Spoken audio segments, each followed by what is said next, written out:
Our next guest here in Chicago spoke at the DNC last night. Democratic Congressman Joe Neguse of Colorado shared his personal story as the son of immigrants who became the first black member of Congress in the history of the state of Colorado. Congressman Neguse joins us now. He currently serves as the Assistant House Democratic Leader. Congressman, good to see you. Thanks for being here. Good to see you. So now as we sit here on Friday morning, this convention is in the books. A lot of Democrats we've talked to said this exceeded even their lofty expectations, or at least accomplished the goal of establishing Kamala Harris as the no-doubt candidate who they believe can beat Donald Trump. What are your impressions of the week?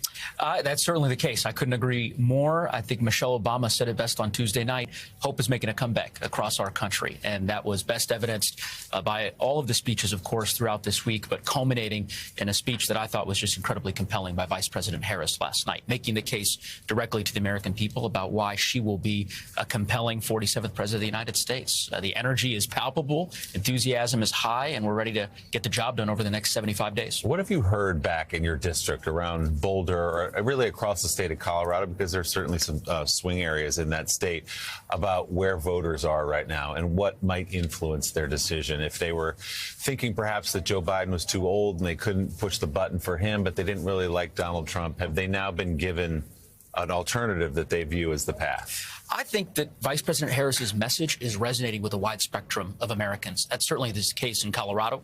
I represent a congressional district that's pretty large, larger than 9 states, rural, urban, suburban. And as I travel my district, I hear from voters about their concerns with respect to the everyday costs of living, the desire to have safer communities, all of which Vice President Harris is talking about. She's articulated a series of plans to address some of these consequential challenges, which is why I think she's rising in the polls. So, Congressman, going into this week, there's a lot of Democrats, nervous about a few issues, some vulnerabilities. We've talked about immigration. The other one is inflation, right? So there are economic issues. And the vice president really tried to turn that. We heard a lot of this week about the idea of the ticket to the middle class. That's where her vision lies. Tell me how you think that is going to resonate. I thought that the vice president articulated this so well last night when she used the phrase an opportunity agenda. And I talked about that as well from the stage. You heard a lot of speakers, of course, over the course of the last few days talk about that, consistent with the vice president's work that she's done throughout her career as a senator, as vice president. And of course, it's reflective of her own American dream story. And that opportunity agenda is ultimately underpinned by specific policies to lower costs for working families, right? Lowering housing costs, combating inflation, growing the middle class, protecting Social Security and Medicare.